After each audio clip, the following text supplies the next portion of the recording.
when the next bus goes, but thinking systematically. That's what they were doing. They were systematically thinking about how to govern themselves and to deal with conflict and participation. Culture, if that's one of the missions as it is in Asia of a university, was there, and promotion of culture. And, of course, it was serving the community. So is it not a university? We didn't get a diploma. That's the only thing. If they'd given us a test at the end of the day and we'd passed it and we each got a diploma, you could say it was a university, I think. So here's just an example of, I begged them to borrow their intellectual property. I'll give it back to them. This, again, we spent some time on this, but you'll see this is Model 2. Model 2. So there must have been a Model 1. So there is an evolution of thought here. They are systematically researching, making themselves a living lab. They are a living lab, and they're working with Thammasat University and others in doing that. A fantastic place. And tomorrow, they are going to have a memorandum of understanding being signed among government, Thammasat, and the community. And so we said, well, what's this for? Why do you need one? They said, well, it's to help show others. It's kind of a template for others to borrow from. So they are doing research output. They had publications of various kinds. They're a university, libraries. Now, in my own experience, and I put these in before of course, the experience of this conference, but just because I started thinking about this and was helped with Vietnamese friends to think about the connections among universities, communities, and government. And after some years of practicing together and in a project, we saw them as overlapping circles, and it was not just a matter of the university working directly with the people. It had to take into account government of various kinds and so on. So this is all examples of what I mean by collaborative governance. Sorry. So today, right today, January 2012, thanks to this conference, I'm now seeing that, in fact, it's even richer than what I thought about before I came to this conference. I mean, I should have thought about this before. But, in fact, there are many governments that we're interacting with, many state agencies, and, as people from northern Thailand pointed out in several examples over the preceding days, and I'm just taking northern Thailand as one example, internationally. Universities have to think, like as the Shan people who are migrating and the relationships of the Mekong River and so on, you have to think in terms of international governance and forms of government, and communities are cooperating with each other. And within so collaborative government is very complex. And our understanding of community engagement then should be at a level that takes into account the complexity of the systems that we're working with from universities. For those of you who are interested in these things, Ashby's law of requisite variety, which is a general system theory concept, says that the complexity of the management system has to be equal to the complexity of the system being managed, and if you're going to have a proper relationship, a healthy relationship. If you're too rigid in your management system, you can't take into account the variety occurring in the system that you're trying to manage. You're not going to succeed. So we, and I say, but we, those of us in universities, have to understand that the communities are becoming increasingly complex institutions and social organizations, but also at the same time, universities are becoming more complex. So now here's the story on the history of universities. I'll give you what I see, the conclusion, before I go through the history very briefly.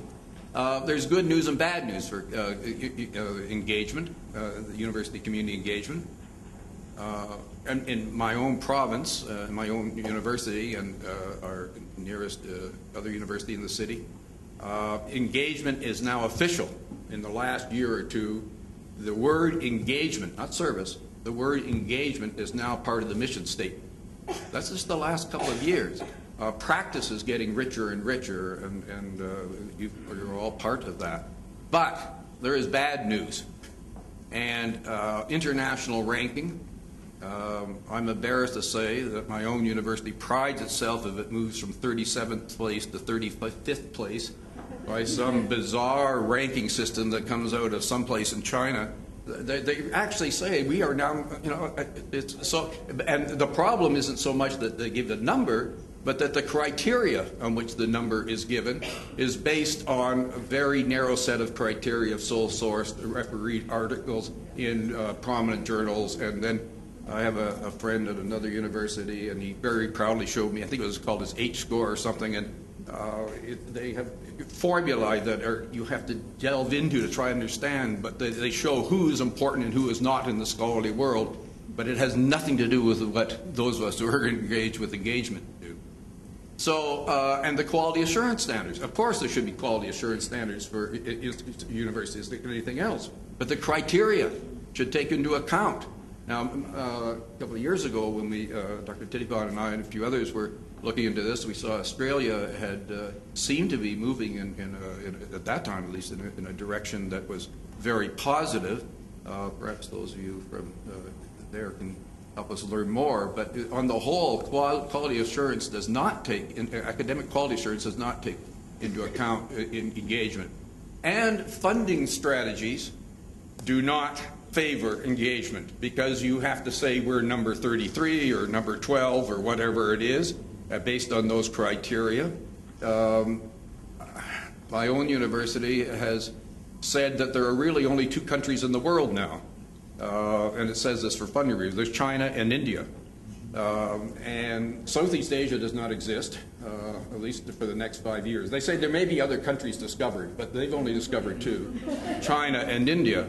And that's because they want to have people coming from those places to pay fees, of course, and they want rich donors to donate and so on. So, of course, you have to focus. But the consequence is that engagement, Southeast Asia, to take one example, and I have some experience with Latin America as well, is leading the world through conferences like this. But that doesn't count. That's not what our university should be about. By that part of our university. So, the first keynote, the inspiring introduction to this conference, and I think so much for the privilege of listening to her. She said, why do we choose this and not that? And that's what we should be thinking about. And then Mei Chai talked about boxes, thinking outside the box. Well, what are our boxes? Ours being universities' boxes. Well, we have 4 boxes, and I'm going to go through them very quickly. 1,000 years ago, when the university set up, it was about pure knowledge. One sat, one thought, one wrote, one interpreted, one debated, but in the ivory tower. 100 years ago, the professions started to be added to the university. The 2 primary professions were law and medicine, but other universities that were a little lesser ranked, perhaps, like the American land-grant colleges, had agriculture. And professional universities, the professional perspective on academe is that it includes service. One way, of course. That's why you had extension departments and so on. Then if we go about 10 years ago, and I have to credit this title to Dr. Utai Gyalekasim, some of you might know, in Thailand, and he introduced me. He said, what we're talking about today is the world university model. And the world university model that he was at that time at Walilac in Nakhon Si Thammarat adds in a third kind of knowledge, the commercial. 10 years ago, about 10 years ago, I was invited kindly by our own place to talk to some vice chancellors from universities in Asia Pacific. And the preceding speaker from our place pointed out to them that UBC was number 2 in Canada in getting patents. And this was what we were very proud of. We were number 2 in getting patents. Number 1 was the biggest IT company in Canada at that time. It's gone bankrupt. Luckily, our university hasn't gone bankrupt. But patents and the money that they generate for the institution and for individuals has increasingly become part of the university as well. So then we have those three boxes that Vijay is encouraging us to think outside of. So where is engagement? Well, there it is, down there in the corner. It's not part of the mainstream. It's what some of us did because we believed in it, with some support by various people, from some support from various people from the other three boxes, but certainly not part of the university centrally. I put this slide on because I was thinking about this when I was preparing for here. In 2004, December, so we're talking about 6 years ago, just a little over 6 years ago, a colleague and I, my colleague, Dr. Fryer, had just created this wonderful innovation in downtown Vancouver. Those of you who've been to Vancouver may know that it's a very, very sick place. Many people who are very sick and very poor. And so UBC decided that it should have a presence in that part of our society, and said, we're going to come down and help you. And the people said, no, you're not. You can't help us. You don't understand us at all. So instead, we did something, created a learning exchange, which is much better. And so Dr. Fryer did that, and she did a great job. So she was doing that, and I was working internationally in Vietnam and Brazil at that time. And so we said there was a call for papers from UNESCO on a colloquium. It was a colloquium, sounds kind of small. In fact, there were hundreds and hundreds of people there on research and higher education policy. So we said, wow, let's talk about how engagement could be part of the university mission. So went to this conference. The paper was accepted, and very nice, and went to there. And man, was that a disappointment, because nobody wanted to talk about it. A few people politely listened, but nobody really wanted to talk. And the final session was always about the problem that people were focused on. These were distinguished academics, and I'm not saying that sarcastically. They were distinguished people, primarily from Europe, some Latin America, and their concern was the commercialization of the university and the problems that was creating for their two boxes of pure knowledge and professionalism, and it was understandable concern, but engagement was not on the map. Now, I'm hoping that thanks to you, thanks to Thammasat, thanks to Malaysian colleagues, that engagement will become more mainstreamed in the university. It's conferences like this that will allow that to happen, I believe, because they help to make the field itself more scholarly.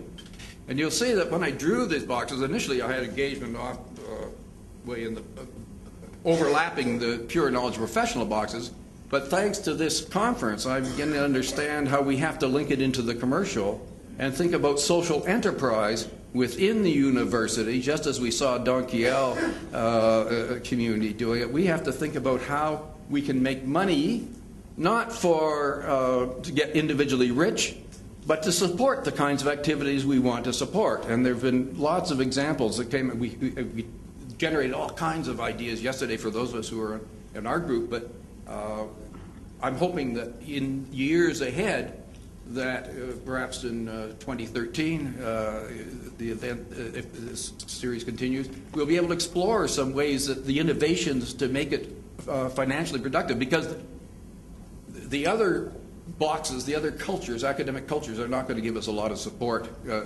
because they've got their own things to worry about. They have their own professorships they have to worry about. Now, we all know that there's a lot of difficulties in mainstreaming engagement within the universities. I'll just pick the fourth one on this list here. I don't want to go through it all, but just determining authorship. You work with a community, and you publish an article, good. Who's the author? At one point, we had 100 people that we felt all should be authors of one thing, and you couldn't do it. So, I mean, it's just one of many difficulties that engagement, linking engagement into the university as a scholarly activity faces. So there are three suggestions I have for how we can make space for engagement, not to replace the other academic cultures, but to make space for it. And in one of the sessions here, that came up, I remember Dr. Tittipon responding to somebody in the audience saying that it's not a matter of either or.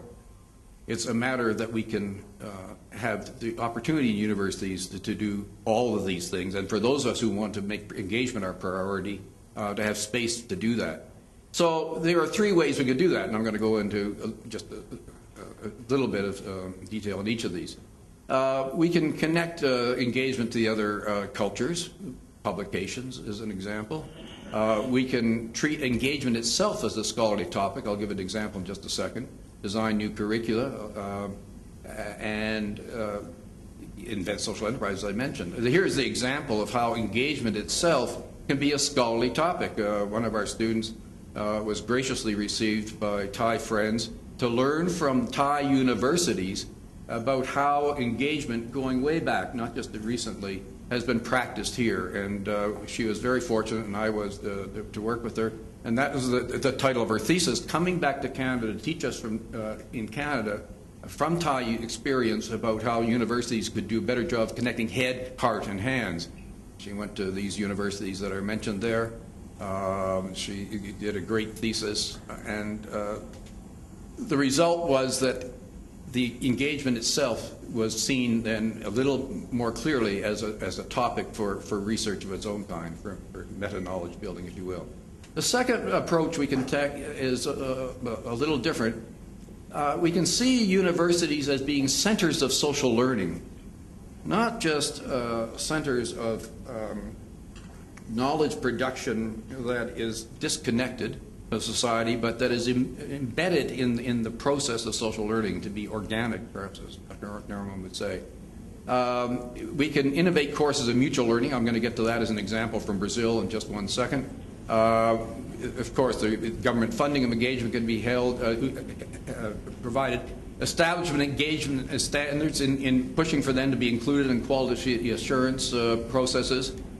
We can involve development agencies. I'm in what is often an urban planning field, and have connected closely over recent years with UN Habitat, which every couple of years has a World Urban Forum.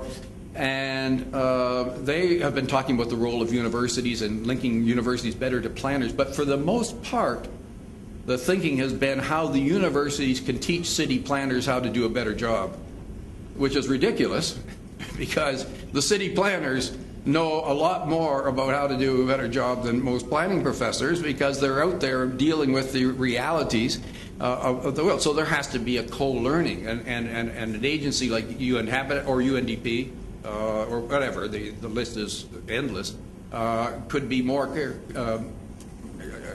thoughtfully included. And perhaps we can create new units. I mean, these are just some of the ones that came up in the last few days. The list goes on. Science shops, we heard a great presentation on science shops, RVIP clubs of Malaysia.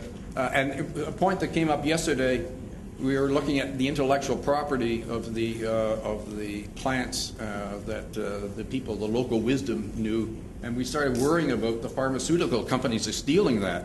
Well, obviously, this one man and the people he works with in Don Quiao cannot himself take on the big pharmaceutical companies and their lawyers. But maybe universities can help be a buffer between people like him and people like that. So another kind of unit, perhaps. This is just an example of the kind of innovative courses I'm talking about. I won't go into them, but they're trying to link problem solving, capacity building, institutional strengthening. We want to do work internationally that respects local language, not just English. English imperialism is a problem. It's a new form of English imperialism. It's the language now, not just the gunboats. But we have to think how to work with people in their own languages, including academics here. And just one quick example from Brazil. This is their title, Methodologies for Transformative Action. It was a joint initiative between the University of Brazil and ourselves online. And they've been, we learned a lot from them, because they've been working in one little community in their city in the far northeast corner of Brazil, Natal. And the community is called Mãe Luísa, which is Mother Luisa. And you see these high-rises here. This is like Miami Beach. Europeans come here, and developers want the beautiful land to build hotels on. Behind there, you see that's the favela. It was a favela. It was an informal squatter settlement. And the land got regularized, but in order to prevent the land being accumulated by developers in making high-rises, they came together with the aid of the university to pressure the city to make bylaws that limited the agglomeration of land. You could not make your plot any bigger than a small plot or any higher. And so the university worked with them, and so there was a transformative action. And what we've been doing is not, in our course, is learning from them. They're learning from us some concept, but together we are conceptualizing that experience and contributing to social learning of people in the community. The people in the course are people in the community. And all kinds of people, nurses, teachers, architects, all kinds of people, community leaders. But so it isn't just a student coming in and sitting in the classroom and getting out at the end of 3 years with the degree. It's a continuing education.